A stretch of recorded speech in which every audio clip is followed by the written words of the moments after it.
Bonjour à tous, ravi de vous retrouver pour un nouveau numéro de l'Heure des Citoyens, votre magazine sur la démocratie en Afrique de l'Ouest. Avec des acteurs de premier plan et des experts de qualité, nous abordons plusieurs questions en lien avec la démocratie, de la citoyenneté aux politiques publiques, de la gouvernance au développement des droits de l'homme jusqu'aux questions électorales.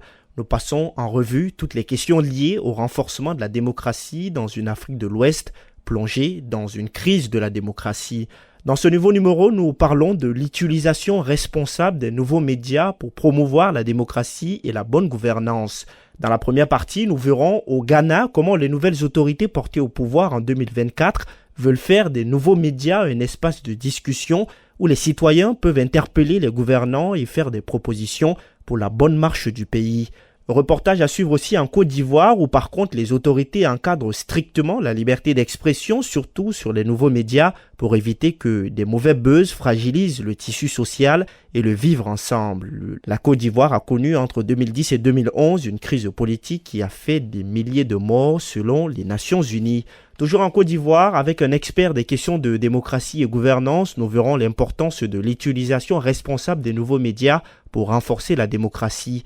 La Côte d'Ivoire, pour rappel, se dirige vers un nouveau rendez-vous démocratique, à savoir l'élection présidentielle. C'est dans 7 mois exactement. Dans la seconde partie de ce programme consacré à une discussion plus large sur notre thème cette semaine, avec nos invités, nous parlerons de comment promouvoir la démocratie à travers les nouveaux médias. Nous discuterons aussi des dangers qui guettent la démocratie depuis l'avènement des nouveaux médias, notamment les réseaux sociaux. Voilà ainsi présenté le sommaire de ce programme. Top, c'est parti. Depuis l'avènement des nouveaux médias, le monde est interconnecté. Les médias sociaux et d'autres plateformes numériques donnent un espace aux citoyens pour s'exprimer sur les sujets de la vie d'une nation. Un espace de discussion, de débat citoyen qui peut participer au renforcement de la démocratie. Mais seule une utilisation responsable des nouveaux médias peut permettre cela.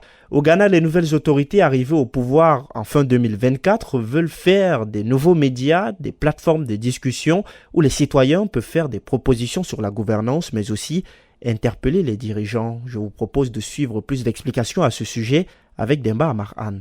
Depuis plus d'une décennie, le Ghana est cité en exemple pour sa démocratie dans la région ouest africaine. Les nouvelles autorités portées au pouvoir en 2024 ont promis de renforcer la démocratie à travers la citoyenneté participative. Les nouveaux médias, notamment les réseaux sociaux, restent un canal puissant pour mener le débat public dans le pays. C'est souvent de là que partent des mobilisations pour des manifestations sur les questions de mauvaise gouvernance. Les nouvelles autorités tentent de promouvoir une utilisation responsable des nouveaux médias. Par exemple, le nouveau ministre des Finances, Cassiel Ato Forson, a récemment animé des échanges et recueilli l'avis des citoyens via son compte X, anciennement Twitter, sur le budget 2025 du Ghana qu'il a présenté au Parlement. Son forum de discussion a mobilisé plus de 60 000 jeunes qui ont exprimé leurs préoccupations et fait des propositions pour lutter contre le chômage des jeunes. Les nouvelles autorités ghanéennes veulent faire des nouveaux médias, surtout les réseaux sociaux, un espace de discussion entre les citoyens et les dirigeants politiques. Les jeunes qui représentent plus de la moitié de la population du Ghana et qui sont très présents sur les nouveaux médias pourront ainsi exprimer leurs préoccupations et donner leur avis sur la gestion du pays et être des lanceurs d'alerte. Accra espère que l'utilisation responsable des nouveaux médias participera à renforcer sa démocratie et limiter le mauvais usage des réseaux sociaux dans le pays. Pour rappel, lors des dernières élections générales au Ghana en 2024, les nouveaux médias, notamment les réseaux sociaux, ont permis de relayer en temps réel les informations sur le décompte des voix et les résultats des élections. Dans un contexte de désinformation en Afrique de l'Ouest, la société civile appelle les États à garantir une utilisation éthique et productive des nouveaux médias. En Côte d'Ivoire, ces dernières années, les autorités ont renforcé la surveillance des réseaux sociaux. Le pays est habitué au dérapage impliquant des stars et des influenceurs, des buzz et clashs qui amusent les internautes certes, mais qui fragilisent le tissu social et le vivre ensemble. La liberté d'expression en ligne a été donc encadrée avec une réglementation stricte. Des influenceurs, simples citoyens ou politiques ont déjà été emprisonnés pour des infractions commises en ligne. Reportage de Sani Moumouni Sebou de retour de la Côte d'Ivoire où il a enquêté sur l'utilisation des réseaux sociaux dans le pays. C'est bien dommage. Les jeunes utilisent mal les réseaux sociaux. Cette réprobation est du chef coutumier des ressortissants du nord de la Côte d'Ivoire, à Daloa.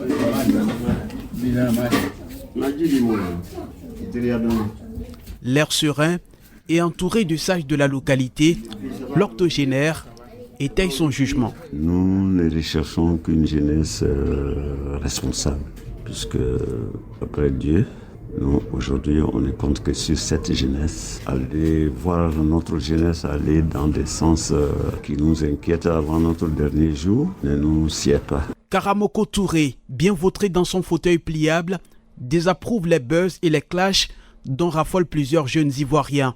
Des contenus très souvent non vérifiés qui pullulent en ligne.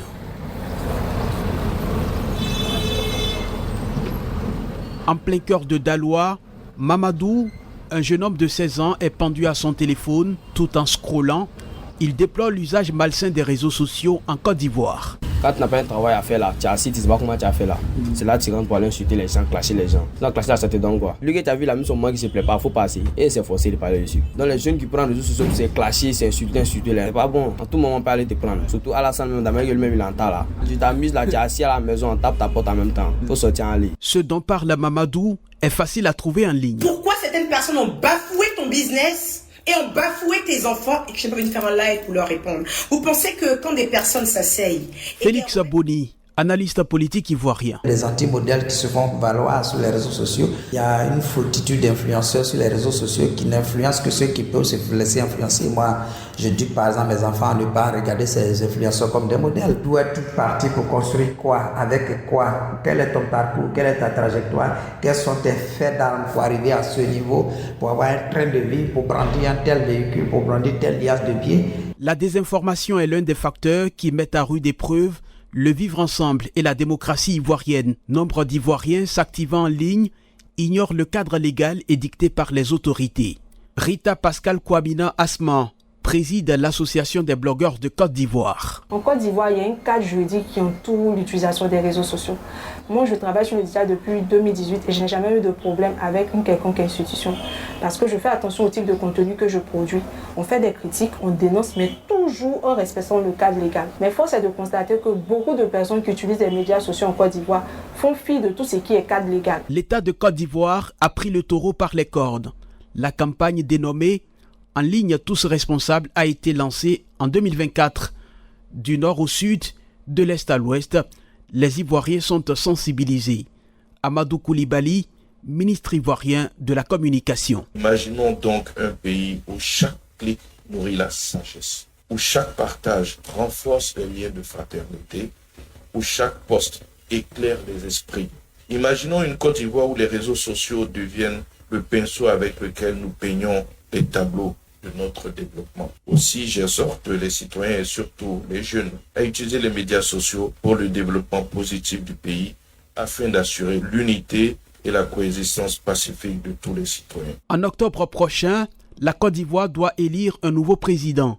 Les leaders d'opinion et les autorités sont donc sensibles au contenu diffusé en ligne. La plateforme de lutte contre la cybercriminalité est aux aguets et traque la moindre infraction liée au numérique. Amis, pardonnez, partagez cette vidéo massivement. La PLCC a gâté mon cœur. Faut qu'on se dise les baies, faut qu'on se dise les vérités. PLCC, trop, c'est trop. Et cette influenceuse l'a appris à ses dépens quand elle a lancé un direct sur un réseau social, incitant les Ivoiriens à s'en prendre aux ressortissants nigériens vivant en Côte d'Ivoire. Une situation qui avait fait en 2021 des dizaines de blessés et d'importants dégâts matériels. Je n'ai pas incité une violence contre la communauté nigériane. Cette vidéo qui a déclenché cette histoire, je ne pouvais pas imaginer que c'était un fake news. J'ai regretté d'avoir fait ma vidéo tout en tombant dans le piège du fake news. Et c'est même pour ça que je me suis rendue à un Hausa Brou de la place et pour pouvoir faire une autre vidéo de sensibilisation pour demander pardon à tous les Hausa et continuer à sensibiliser les jeunes et leur faire savoir que c'était un fake news. Les appels à une utilisation responsable des réseaux sociaux pour renforcer la démocratie et la paix se multiplient à quelques mois de la présidentielle ivoirienne. Rita Pascal Kwamina Asman présidente de l'Association des blogueurs de Côte d'Ivoire. En matière d'utilisation des médias sociaux, c'est vrai, il y a le côté répressif, mais il faudrait qu'on mette aussi en avant la sensibilisation et la formation. Parce que le plus souvent, lorsque vous partez sur la page de la PLCC, la plupart des individus qui sont interpellés disent très souvent que je ne savais pas que c'était une infraction. Pour montrer à quel point il y a la méconnaissance, du cadre juridique, à quel point elles ne sont pas conscientes. Pas facile de convaincre tout le monde de l'importance de cette police en ligne. Certains acteurs politiques accusent les pouvoirs publics d'utiliser la plateforme de lutte contre la cybercriminalité pour réprimer les voix critiques. L'instance n'a pas encore réagi. Toujours en Côte d'Ivoire, avec un expert des questions de démocratie et gouvernance, nous discutons cette fois de l'importance de l'utilisation responsable des nouveaux médias pour renforcer la démocratie. La Côte d'Ivoire, pour rappel, se dirige vers une élection présidentielle dans 7 mois, puis les législatives en 2026. Franck Stéphane Dédi est analyste politique ivoirien. Il s'intéresse aux questions de démocratie et bonne gouvernance. C'est un entretien réalisé à Abidjan par notre correspondant Albin Adé. Monsieur Franck Stéphane Dédi, bonjour. Bonjour monsieur. Alors d'abord, que faut-il retenir quand on parle d'utilisation responsable des médias sociaux? Très bien. Merci pour la question et je félicite d'emblée votre travail qui consiste aussi à éveiller les masses sur un certain nombre de sujets. Vous savez, en début des années 2000, il y a eu la naissance d'un nouveau mode de communication qui consiste à pouvoir connecter donc les humains de quelques positions qui se trouvent sur le globe et qui sont rangées sous le vocable des réseaux dits sociaux. Cependant, ces réseaux sociaux-là ne sont qu'une transcription de la façon de communiquer habituelle des êtres humains. Ce qui veut dire que cela doit pouvoir être empreint d'un certain nombre de responsabilités, d'un certain nombre de considérations, d'un certain nombre de respect vis-à-vis de ceux qui échangent à travers ces moyens-là et vis-à-vis de tout ce qui est information qui sont partagées. Donc, parler de communiquer de façon responsable ou d'utiliser de façon responsable les réseaux sociaux, c'est carrément un euphémisme parce que de même que lorsque je m'adresse à vous ou lorsque je m'adresse à quelqu'un que je connais ou pas, je m'adresse à cette personne-là avec du respect, avec la responsabilité. De même que lorsque je partage des informations à une loi, qu'il soit physique devant moi ou à distance, de même que je le fais avec responsabilité, il devrait en aller de même pour ce qui concerne les réseaux sociaux. D'accord. Comment rendre les informations sur les concepts de démocratie et de bonne gouvernance plus accessibles via les réseaux sociaux? Déjà, il faut traiter ce sujet-là à la base parce que si on le traite sous le prisme unique des réseaux sociaux, on risque de se méprendre. Par cela, qu'est-ce que je veux dire? D'abord, les concepts de démocratie, de liberté d'expression, de gestion de la chose publique, dans leur acception la plus large, doivent eux-mêmes faire l'objet d'une bonne compréhension par les masses et d'autre part d'une bonne application par les pouvoirs publics, par les gestionnaires de la cité et par tous ceux qui sont les gouvernants. Une fois que ça c'est fait, alors les réseaux sociaux ne seront qu'un moyen ou un canal de communication pour véhiculer toutes ces informations liées à la moralisation de la vie publique, à la démocratie, à la gestion de la chose publique. Cependant, c'est comme les Anglais ils disent, rubbish in, rubbish out. Si à la base, ces concepts-là sont dévoyés au niveau des gouvernants, au niveau de la population et tout, les réseaux sociaux ne vont que retranscrire cela. Donc ce n'est pas les réseaux sociaux qui dévoient cela, c'est parce que ces thèmes-là sont dévoyés. Est-ce qu'aujourd'hui, les gouvernants respectent leurs paroles publiques? Est-ce qu'aujourd'hui, les populations sont éduquées et connaissent bien, maîtrisent bien les concepts liés à la gestion de la chose publique? Donc une fois qu'on a fait ce travail-là en amont, moi je pense que les réseaux sociaux ne vont faire que suivre. Et à côté des réseaux sociaux, tous les autres moyens de communication naturellement. Aujourd'hui, tout le monde est sur les réseaux sociaux, notamment les partis politiques qui en font un canal de communication. Alors, comment l'utilisation responsable des médias sociaux peut-elle améliorer la conception de la démocratie et aussi de la bonne gouvernance? C'est le préalable que je faisais tout à l'heure. Il faut que les partis politiques déjà eux-mêmes aient une bonne compréhension des concepts de démocratie et des concepts de gestion de la chose publique. Une fois que ça c'est fait, ils pourront faire une utilisation très optimale des réseaux sociaux pour atteindre le maximum de personnes possible. Aujourd'hui, presque toute la jeunesse, en tout cas en ce qui concerne la Côte d'Ivoire et même les autres pays de la sous-région, la jeunesse en tout cas qui n'est pas analphabète, mais même celle qui n'a pas appris forcément à lire et à écrire, presque tout le monde est sur les réseaux sociaux. Donc ça veut dire que grâce à ces réseaux sociaux, les partis politiques peuvent atteindre des masses qu'ils n'auraient pas pu atteindre en l'absence de ces réseaux sociaux-là. Donc ça veut dire qu'aujourd'hui, ces moyens-là restent des moyens uniques, inédits, pour atteindre le plus possible de personnes, pour rallier le plus de personnes possible à leur cause. C'est pourquoi les messages que ces partis politiques-là véhiculent doivent être des messages empreints de sagesse, empreints de volonté de faire du développement véritable et surtout de faire participer la population à cet élan-là autour des concepts liés au développement durable, des concepts liés au développement tout court et de prise en compte des différentes aspirations des populations. D'accord. Dans un contexte de désinformation, surtout via les réseaux sociaux, comment cela peut impacter les sujets en lien avec la démocratie? C'est un peu comme le serpent qui se mord la queue. Grâce aux réseaux sociaux aujourd'hui, on peut balancer une fake news qui va devenir virale, qui va entraîner surtout les personnes qui n'ont pas un esprit critique et d'analyse à avoir des positions tranchées, à menacer même les institutions ou les fondements même de la République. Et cela veut dire que la démocratie serait ainsi atteinte.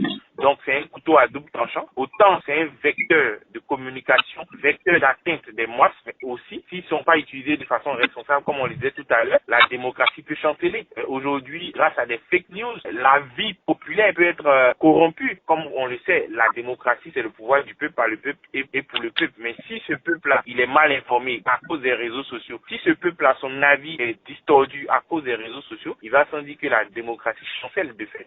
Monsieur Dedi, comment une utilisation responsable des réseaux sociaux dans la promotion de la démocratie peut avoir un impact significatif? Les réseaux sociaux, ça peut avoir un impact clairement significatif. Comme je vous disais tout à l'heure, les réseaux sociaux peuvent servir à l'éducation des masses. Les réseaux sociaux peuvent servir à véhiculer des informations véritables pour susciter l'engagement au niveau politique, l'engagement au niveau social, l'engagement au niveau communautaire, l'engagement au niveau de la gestion de la chose publique, l'engagement au niveau même de la surveillance de la gouvernance publique des gouvernants. Donc, cette utilisation responsable donc des réseaux sociaux peut susciter de l'engagement, peut susciter de l'engouement, peut susciter de l'intérêt. Donc, il va sans dire qu'avec une utilisation responsable des réseaux sociaux, et bien entendu, la gestion de la chose publique peut être renforcée. Le gouvernement ivoirien a lancé depuis l'année passée la campagne de sensibilisation dénommée En ligne tous responsables. Déjà, qu'est-ce que vous pensez d'une telle initiative?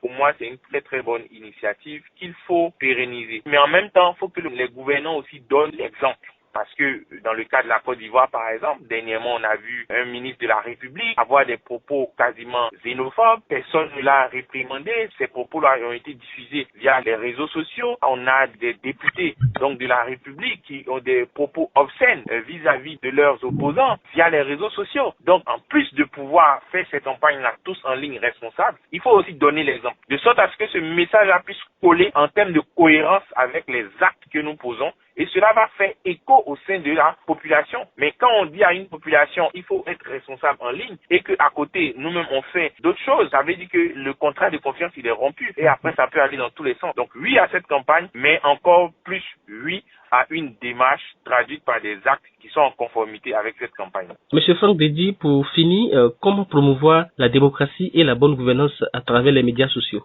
Comme je disais, les médias sociaux ne sont qu'un moyen. Il faut déjà commencer dans les officines politiques, au sein du gouvernement, dans les différents partis politiques, au niveau même de la société civile. Il faut pouvoir sensibiliser sur la bonne gouvernance, sensibiliser sur la démocratie, sensibiliser sur la gestion de la chose publique, sensibiliser sur l'intérêt commun, l'intérêt national. Une fois que cette sensibilisation est faite, il faut poser des actes, il faut avoir des comportements qui sont en cohérence avec cette sensibilisation-là, de sorte à ce qu'on puisse aligner ce qu'on dit avec ce qu'on fait. Une fois que ça c'est fait, les réseaux sociaux ne seront qu'un moyen d'amplification de ces différents actes, d'amplification de ces différentes sensibilisations. Et cela va se traduire par une utilisation beaucoup plus responsable, à la fois des partis politiques, à la fois des gouvernants, à la fois de la société civile et bien entendu de la population tout entière. Monsieur Franck Dedi, merci beaucoup à vous. C'est moi qui vous remercie.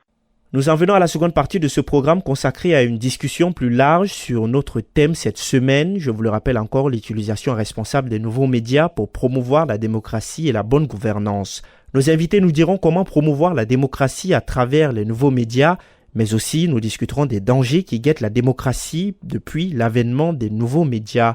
Pour en parler justement avec moi, Abdelaziz Cissé, chargé de plaidoyer à Africtiviste, une organisation panafricaine de la société civile qui œuvre pour la promotion de la démocratie et la bonne gouvernance. En ligne aussi de Bamako au Mali, Abdoulaye Guindo, coordonnateur de Bembéré, plateforme de vérification d'informations et de lutte contre la désinformation. D'abord, que retenir quand on parle de nouveaux médias, Abdelaziz Cissé? Lorsqu'on parle des nouveaux médias, c'est pour différencier avec les médias mainstream, c'est-à-dire les mass médias, comme on dit. Les médias traditionnels. La télé, la radio, la presse écrite. Merci beaucoup. Et les nouveaux médias font occurrence aux médias qui se déploient sur le numérique, sur le digital, sur Internet. Maintenant, par exemple, les réseaux sociaux sont devenus des médias, ou certaines plateformes de réseaux sociaux sont devenues des médias comme X, comme Facebook. C'est des plateformes de microblogging où les gens partagent leurs opinions, diffusent de l'information. Donc, grosso modo, lorsqu'on parle de nouveaux médias, c'est en différence avec les mass médias qu'on connaisse, comme la télé, comme la radio, comme la presse écrite. Donc, les nouveaux médias représentent tous les médias qui se déploient sur Internet et qui amènent une nouvelle façon de consommation de l'information. Et bien sûr, on va parler notamment on pense notamment aux réseaux sociaux, beaucoup plus quand on parle de nouveaux médias. Abdoulaye Guino, vous qui êtes à la tête d'une plateforme de lutte contre la désinformation, que comprendre quand on parle d'abord d'utilisation responsable des nouveaux médias? L'utilisation responsable des nouveaux médias, par ça, il faut entendre le fait d'utiliser les médias sociaux à des buts utiles, à promouvoir la bonne gouvernance, la paix et la cohésion sociale. Parce que ce sujet est d'actualité dans nos pays du Sahel, dans la mesure où avec les réseaux sociaux, on a vu de nouveaux acteurs qui sont nés, des nouveaux acteurs se positionnant comme des communicateurs qui sont aujourd'hui à la disposition de ces forces politiques, ces forces militaires, pour soit diffuser de la fausse information, diffuser de la propagande, des discours de haine pour amplifier les conflits, non seulement qui lient des communautés, ou bien des conflits qui existent entre les militaires et les hommes politiques ou les acteurs de la démocratie, ou même les militaires au pouvoir et les organisations internationales comme la CEDEAO, les Nations Unies. Donc aujourd'hui, ces réseaux sociaux dans nos pays ont créé beaucoup de mal à travers les discours de haine, la désinformation et la manipulation. Donc l'utilisation responsable, c'est le fait de l'utiliser à appeler aux valeurs démocratiques, à promouvoir la cohésion sociale, diffuser des messages de paix, de cohésion sociale, à diffuser de la bonne information, l'information de qualité, à lutter contre les discours de haine, pour pouvoir unifier les peuples, pour pouvoir promouvoir surtout la démocratie, parce qu'aujourd'hui, avec l'utilisation néfaste que certains influenceurs en font dans nos pays, les principes de la démocratie sont décrédibilisés, sont foulés aux pieds, et les gens ont tendance à faire croire, l'opinion publique aujourd'hui croit même que la solution c'est les militaires au pouvoir et non la démocratie. Abdelaziz Cissé, comment les nouveaux médias peuvent aider à mieux promouvoir la démocratie et la bonne gouvernance? Bon, les citoyens avec les nouveaux médias ont une opportunité de rendre la démocratie, je dirais, beaucoup plus populaire, d'avoir une participation citoyenne beaucoup plus effective. Parce qu'avant les nouveaux médias, bon, comme on l'a dit au tout début, les gens s'informaient par les médias de masse. C'est-à-dire qu'il y avait un rapport éloigné entre les populations, entre les citoyens et les décideurs de manière générale. Donc avec les nouveaux médias, il y a cette interaction-là qui s'établit. Par exemple, sur les réseaux sociaux, un citoyen quelconque peut avoir une discussion, peut poser des questions à une autorité, à une personnalité qui a, je dirais, une emprise sur tel ou tel aspect de la vie politique, sociale, etc., etc. Donc, les nouveaux médias amènent cela. Et avec cela, la démocratie et la bonne gouvernance s'est retrouvée bonifiée en Afrique, je dirais, à la fin au début des années 2000 jusqu'en 2015, 2016, 2017, jusqu'en 2020, autant pour moi, il y a eu une émulation, il y a eu une résurgence même de la démocratie et de la participation citoyenne en Afrique de manière générale. Donc, les nouveaux médias ont apporté, autant pour moi, un rafraîchissement de la démocratie, de la participation citoyenne, et tout cela naturellement va impacter ou va impacter positivement sur la bonne gouvernance dans nos différents pays. Et bien sûr, Abdoulaye Guino, vous parlez tantôt du contexte régional, dans ce contexte géopolitique aujourd'hui tendu en Afrique de l'Ouest. Quel contenu peut-on proposer sur les nouveaux médias qui va dans le sens du renforcement de la démocratie? Pour nous, le contenu il faut d'abord partager des contenus d'éducation aux médias, à l'information. Parce que le drame dans notre sous-région est que les populations ne font pas la différence entre l'information et les canaux par lesquels ils reçoivent. Donc, si on diffuse des messages en lien avec l'éducation aux médias, à l'information, donc l'attitude du citoyen va changer vis-à-vis de ces messages propagés par ces influenceurs qui utilisent les réseaux sociaux de façon efficiente. Parce que, malheureusement, ces populations croient à ces informations parce qu'ils ne connaissent pas le fonctionnement de l'information, ils ne connaissent pas les critères d'une information, notamment la notion de source. Est-ce que cette information qui est donnée, elle a une source? Quelle est la source et comment aller vérifier? Donc voilà pourquoi nous-mêmes à Bembéré, on a compris que le lutter contre la désinformation systématiquement n'est pas forcément la solution. La première solution, il faut d'abord faire et envoyer après la lutte contre la désinformation. C'est effectivement ces contenus en lien avec l'éducation aux médias, faire comprendre aux gens comment fonctionne un média. Comment fonctionne un média, c'est quoi une information, comment une information est diffusée. Donc lorsque les populations seront sensibilisées à ces contenus, ils pourront maintenant changer de comportement vis-à-vis d'une information. Abdoulaye Guindo, est-ce que vous pensez que tout le monde peut se lancer dans la production de contenu dans ce sens? Non, ça relève du domaine des spécialistes. Et voilà pourquoi nous, ils sommes les spécialistes. Maintenant, malheureusement, le constat fait que les spécialistes ne sont pas assez nombreux. Donc nous, qu'est-ce que nous faisons? Il faut se donner des alliés. Les alliés, c'est quoi? C'est même des enseignants, par exemple, que nous formons. C'est des étudiants, c'est des scolaires sur l'éducation aux médias, comment fonctionne un média, comment fonctionne une information, quels sont les critères. Donc, ces personnes deviennent des alliés et ça donne plus comment on a dit, plus de batailles, plus d'hommes de votre côté pour pouvoir diffuser les bons messages. Donc, tout le monde ne peut pas le faire, c'est le domaine du spécialiste. Mais vu que les fausses informations, les discours de haine sont en train de prendre le pas, donc il faut se trouver des alliés, des circonstances qu'on va former pour pouvoir nous aider à pouvoir avoir des messages qui auront plus d'impact. Voilà. Bien sûr, dans la seconde partie, on aura largement le temps de revenir sur cela. Abdelaziz Cissé, je vous laisse peut-être réagir à ce qu'Abdoulaye Guindo a dit avant d'aller sur une nouvelle question. Par rapport à ce que mon co-débatteur a dit, bon, je souscris totalement par rapport au point qu'il a évoqué, le fait de travailler ensemble, en synergie, pour tacler, pour contrecarrer ou pour lutter contre la désinformation, autant pour moi, et les discours de haine.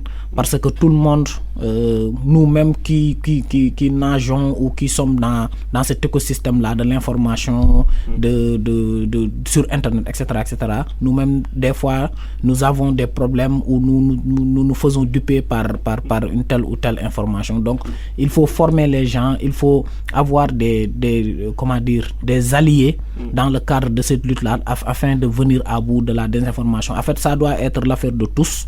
Certes, il y a des spécialistes qui font métier de journalistes ou de fact-checkers, de vérificateurs de l'information, mais c'est une affaire pour tous les citoyens parce que la désinformation a des conséquences des fois irréversibles. Et bien sûr, Abdelaziz Cissé, comment amener aujourd'hui tout citoyen à s'intéresser justement à la question? Bon, nous, par exemple, moi, je travaille dans une organisation qui s'appelle Africtivist. Nous faisons la promotion, comme tu l'as dit au tout début, de la promotion de la démocratie et de la bonne gouvernance, de la participation citoyenne à travers Internet. Nous croyons qu'il n'y a pas de réelle démocratie sans une participation citoyenne. C'est la raison pour laquelle nous passons par la sensibilisation, la conscientisation, les actions de plaidoyer. Mais nous ne nous limitons pas à ça. Par exemple, nous mettons en place des mécanismes, des initiatives pour que les gens puissent s'intéresser à la démocratie, à la bonne gouvernance et aussi à tout ce qui est recherche de la bonne et de la vraie information, de l'intégrité de l'information.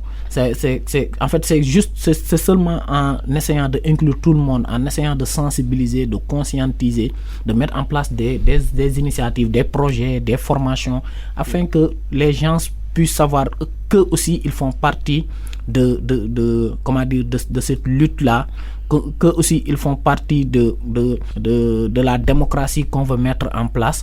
Et faire partie de cette démocratie, donc ça signifie aussi prendre à bras le corps les questions négatives, autant pour moi, les questions comme la désinformation, les discours de haine. Il faut faire partie de cette lutte-là, leur dire que cette lutte-là vous concerne parce que la désinformation, les discours de haine ont des conséquences souvent terrible dans nos différents pays, et qu'il faut que nous tous nous puissions nous mettre ensemble afin de lutter contre ces fléaux-là de notre temps. Et je pense que c'est constaté partout dans le monde.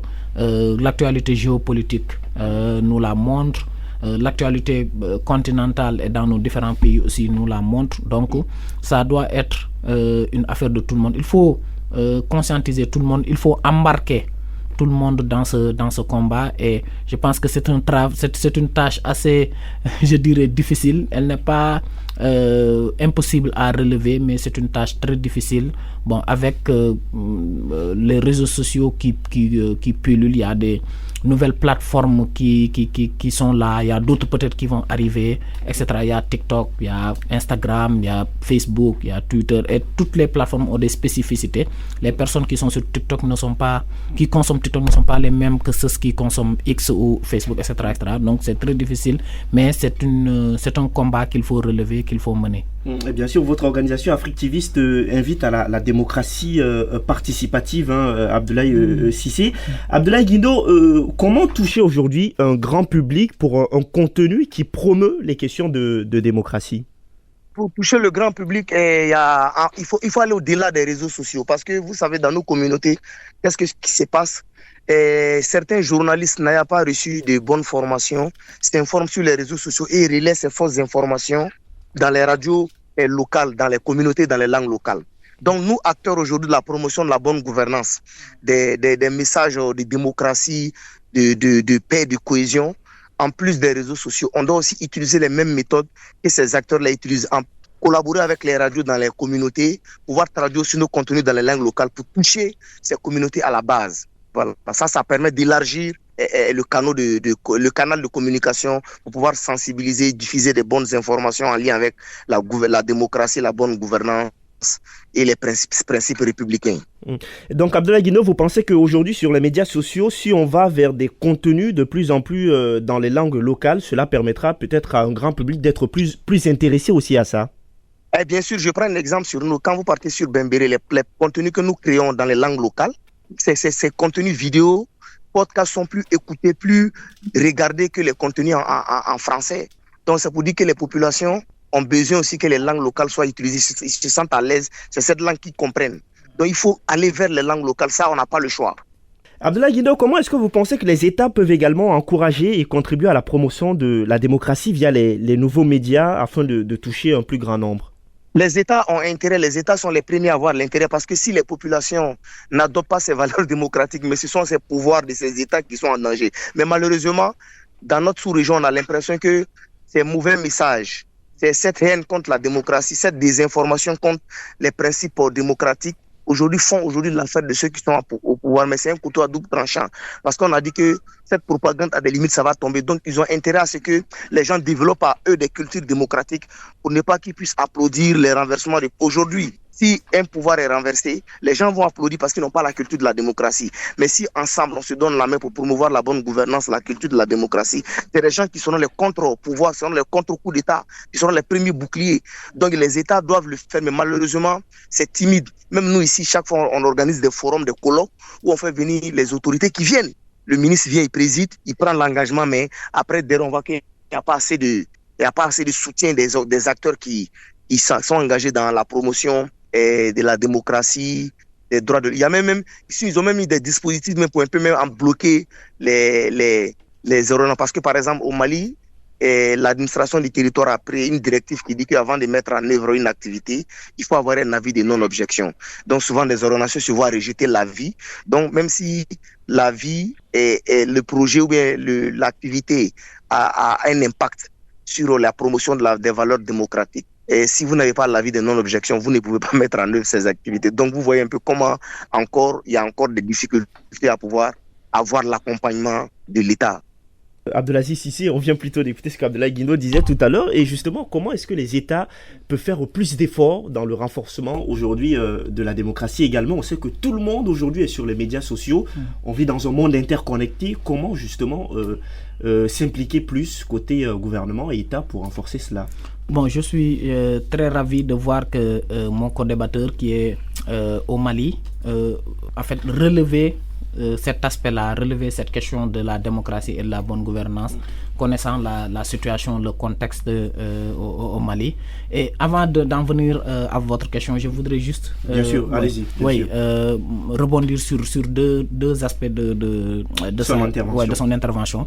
Par exemple, la question de la démocratisation de l'information, l'aspect sur les langues locales. Il a parfaitement raison, c'est très important parce que comme vous le savez tous, le français, l'anglais, les autres langues, l'allemand, etc., ne sont pas nos langues locales, nos langues, maternelles et tout. Nos populations ont des langues locales. Souvent, dans nos pays, il y a un vrai grand taux d'analphabétisme en langue officielle, c'est-à-dire en français et en anglais, mais les gens parlent d'autres langues. Donc, il faut essayer de s'exprimer, il faut essayer de leur parler dans ces langues-là et de ne pas se limiter aux langues officielles, c'est-à-dire pour démocratiser l'information, pour leur faire savoir qu'ils font partie de cette société-là qu'on veut établir. Par exemple, nous, comme je le disais au tout début, nous avons un hub d'innovation, un laboratoire citoyen qu'on met en place. Il y en a un au Bénin, il y en a un en Mauritanie, il y aura d'autres dans d'autres pays. Par exemple, en Mauritanie, il y a beaucoup de langues locales. Maintenant, nous avons mis en place un podcast. Nous avons mis en place une plateforme où ils vont faire de la production de contenu en audio afin que les citoyens qui ne parlent pas peut-être l'arabe ou le français puissent comprendre ce qu'ils font dans le cadre de ce projet-là pour toucher le maximum de citoyens, le maximum de population. Donc c'est très important le fait de s'ouvrir et aussi de se développer, le fait d'utiliser nos langues locales afin de démocratiser l'information. L'autre aspect, c'est par rapport à la démocratie et à la bonne gouvernance. L'état de la démocratie et de la bonne gouvernance, par exemple, j'en parlais au tout début, par exemple au Mali, au Burkina et au Niger. Nous avons vu ce qui s'est passé avec le contexte et tout. Donc, la démocratie est je dirais pas en mauvais état, mais est un peu challengée dans ces contextes-là et dans d'autres contextes aussi. Ce qu'il faut faire, c'est impliquer les citoyens, impliquer les populations. Parce que si les gens ne se sentent pas impliqués, ils vont se dire que la démocratie, c'est pas pour nous, c'est importé, comme les termes qu'on utilise d'habitude. Donc, ce qui veut dire que le fait d'impliquer les citoyens, le fait de travailler ensemble, le fait d'embarquer les citoyens dans ce processus-là, dans cette dynamique-là, ça permet de leur faire savoir que la démocratie n'est pas une affaire de blanc, entre guillemets. Ça nous concerne, la démocratie, c'est la liberté d'expression, c'est la liberté de presse, c'est le contrôle citoyen, etc. Donc c'est très important et je voulais rebondir sur ces deux aspects-là. Bon, j'ai un peu oublié. Bien sûr, la question sur l'État, justement, comment aujourd'hui les États peuvent également s'impliquer pour renforcer davantage les questions de démocratie passer par le canal des médias sociaux où tout le monde est interconnecté pour justement renforcer cette question. Bon, les États sont un peu, je dirais pas qu'ils sont en difficulté, mais les États sont un peu dans une position tenue parce que les États veulent réguler et aussi ouvrir en même temps. Donc c'est un peu paradoxal, mais la régulation, par exemple, des réseaux sociaux, de certaines plateformes peut-être s'impose, mais ce n'est pas une censure. L'ouverture aussi s'impose, mais ce n'est pas une ouverture peut-être totale. Donc c'est ce qui fait qu'ils ont souvent un dilemme par rapport à certains aspects. Parce que lorsqu'on parle de démocratie, on parle aussi des libertés fondamentales, c'est-à-dire liberté de presse, liberté d'expression, etc. Donc, surtout la liberté de manifestation. Merci beaucoup. C'est dans ce cadre-là que les États ont souvent un problème avec la promotion de la démocratie en tant que telle, c'est-à-dire la démocratie en tant que concept, en tant que valeur. Les États ont souvent un problème. Souvent, ce qui font cela, c'est les organisations de la société civile. Maintenant, les États peuvent appuyer les organisations de la société civile à faciliter la sensibilisation, la conscientisation de la démocratie, de la bonne gouvernance. Les États doivent juste mettre en place des cadres. Ces cadres-là, c'est à travers ces cadres-là que les citoyens, que les acteurs puissent faciliter la promotion de la démocratie, la promotion de la promotion de la bonne gouvernance. Mais les États, instituts personnels, les États en tant que tels, ont souvent un dilemme à faire la promotion, je dirais, un peu zélée de la démocratie, parce que souvent il y a des considérations politiques, vous voyez, derrière. Qui interviennent. Merci beaucoup. Donc, ce qu'ils peuvent faire, c'est mettre en place des cadres, travailler avec les acteurs qui interviennent de manière beaucoup plus directe dans le cadre de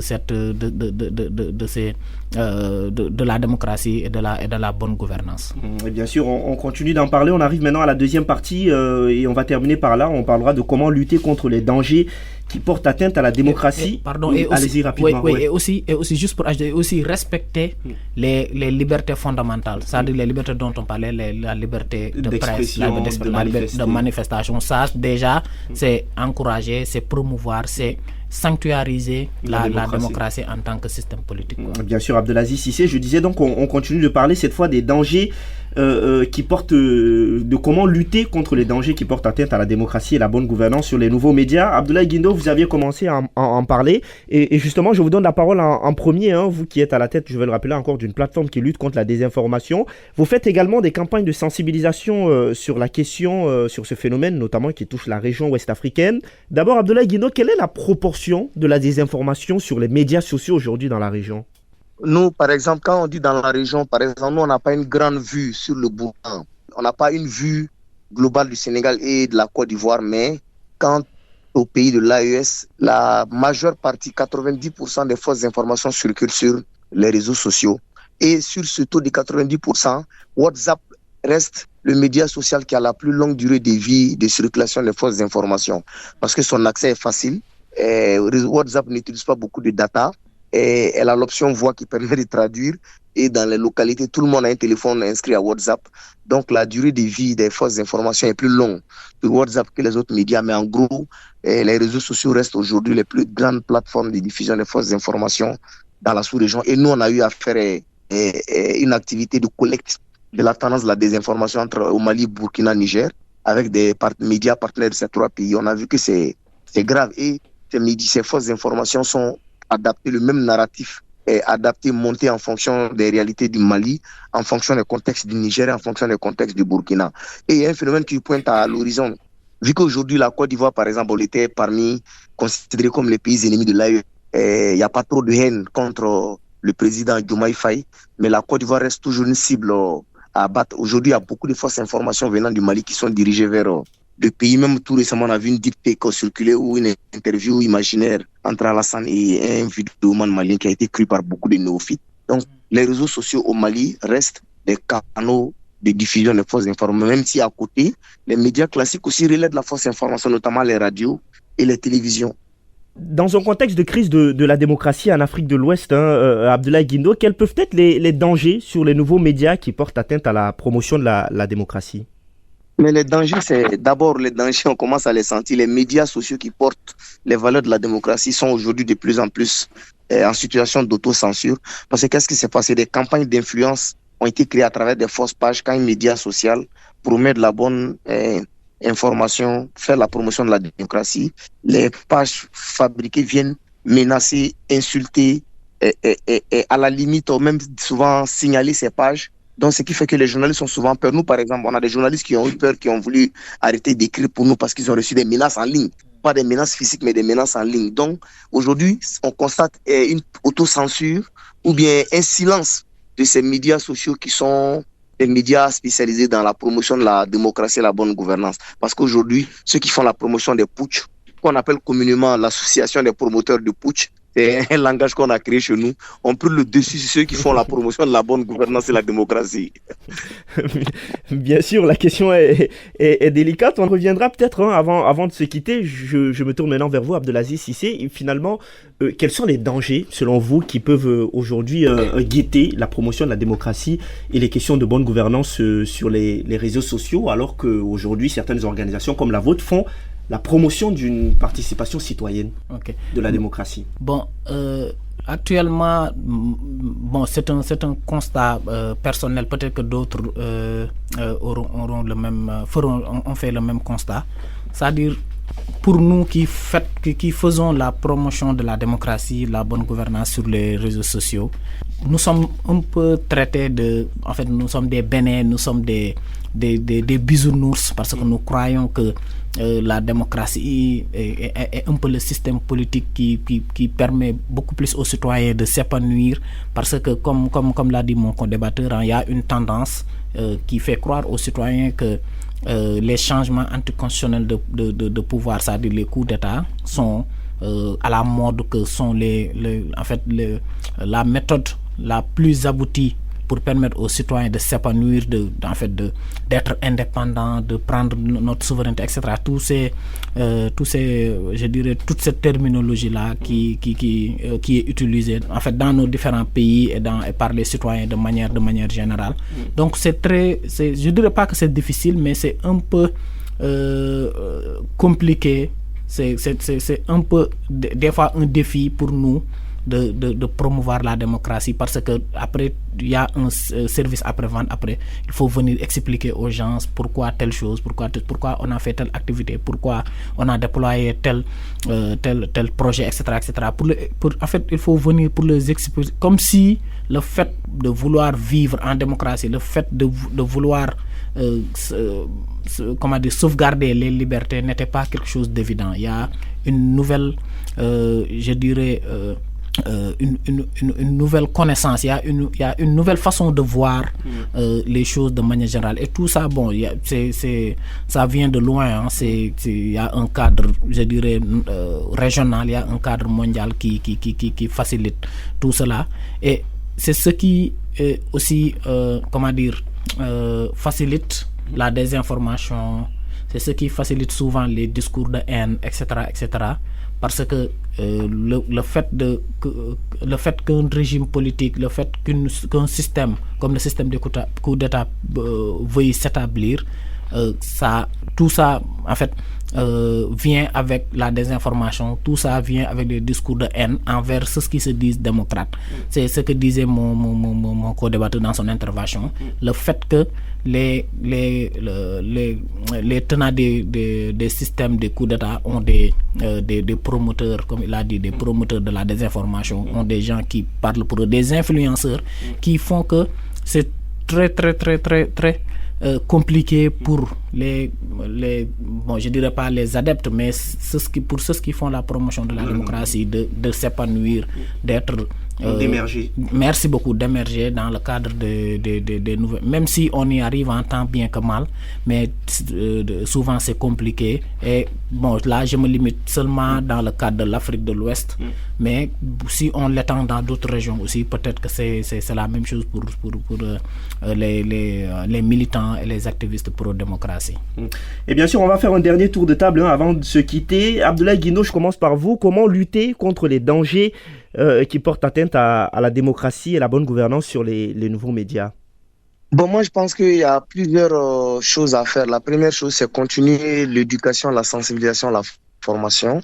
Ensuite, la seconde chose, il faut que les États s'impliquent à travers même des mesures de sanctions. Au fait, il faut légiférer pour un peu s'entendre sur certaines valeurs. Lorsque ces valeurs sont piétinées par les utilisateurs des réseaux sociaux, il faut pouvoir les sanctionner. La preuve, on a mis en place une loi sur la cybercriminalité aujourd'hui qui réprime les injures, par exemple, même si c'est pour tous les crimes commis à travers le cyberespace.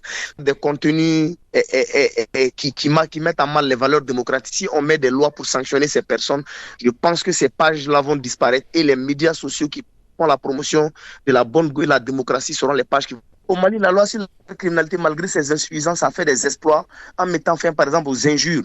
Donc, ça veut dire que si on fait le prolongement de cette loi en incluant, par exemple, des dispositions qui pourraient sanctionner tous ceux qui promettent des messages, qui diffusent des messages qui mettent à mal la démocratie et les valeurs démocratiques, vous allez voir que donc ces pages-là vont disparaître et on va laisser place à toutes ces pages, ces réseaux sociaux qui font la promotion de la démocratie et des valeurs démocratiques. Parce qu'encore une fois, comme on l'a dit, de tous les régimes, il est bon de vivre dans un régime démocratique où les valeurs démocratiques sont légion. Voilà, donc on a tous intérêt à aller vers ça. Et bien sûr, Abdelaziz Cissé, on va terminer par vous. Est-ce que finalement, il ne faut pas aller vers un travail d'encadrement des nouveaux médias, notamment les publications, les commentaires est-ce qu'aujourd'hui, il est impératif d'aller vers ce travail d'encadrement des nouveaux médias aujourd'hui? C'est une question qui se pose. Pas plus tard qu'hier, je suivais une discussion sur Twitter, actuellement X, de citoyens sénégalais qui parlaient d'une potentielle régulation de TikTok. Parce que c'est un réseau social qui fait un peu des ravages dans nos différents pays. De beaucoup de dégâts surtout. De dégâts, merci beaucoup. Parce que il y a quelqu'un qui l'a dit et c'est intéressant. Nous n'avons pas été préparés pour entrer dans cette révolution. On est tombé dessus comme un cheveu sur la soupe. Merci beaucoup. Donc c'est ça, c'est une révolution. C'est une révolution qu'on ne doit pas rater, nous en tant qu'Africains. Mais le problème, c'est que le défi, c'est que nous n'avons pas été préparés. C'est la raison pour laquelle tous ces réseaux sociaux sont un peu vus comme des espaces de liberté totale par certains. C'est la raison pour laquelle nous prenons l'usage. Merci beaucoup, c'est l'effet Ramadan. L'usage responsable. Pardon, on vous l'accorde. Oui, l'usage responsable des nouveaux médias, des réseaux sociaux de manière générale, d'internet autant pour moi de manière générale, parce que c'est cet usage-là qui nous permet d'être crédibles lorsque nous ferons face à ceux qui veulent embastiller, ceux qui veulent nous censurer, ceux qui veulent nous enlever nos libertés, les libertés fondamentales dont on a parlé. C'est la raison pour laquelle le fait de... Moi, je n'aime pas le terme régulation. Je n'aime pas utiliser le terme régulation parce que souvent nos États, souvent nos autorités ont une interprétation assez dure, assez coercitive de la régulation. Donc c'est pour ça que nous n'aimons pas utiliser le terme régulation. Nous n'aimons pas appeler, promouvoir tout ce qui est régulation des réseaux sociaux parce que nous sommes contre la censure. Mais à un moment aussi, il faut reconnaître que les différentes plateformes sur lesquelles nos citoyens sont, nos populations sont, il faut essayer de se mettre ensemble, de discuter. Parce qu'avant la régulation, il y a la concertation, il y a le dialogue. Il faut mettre en place un cadre pour permettre aux acteurs de discuter, d'échanger, afin de savoir quelles sont les voies et moyens pour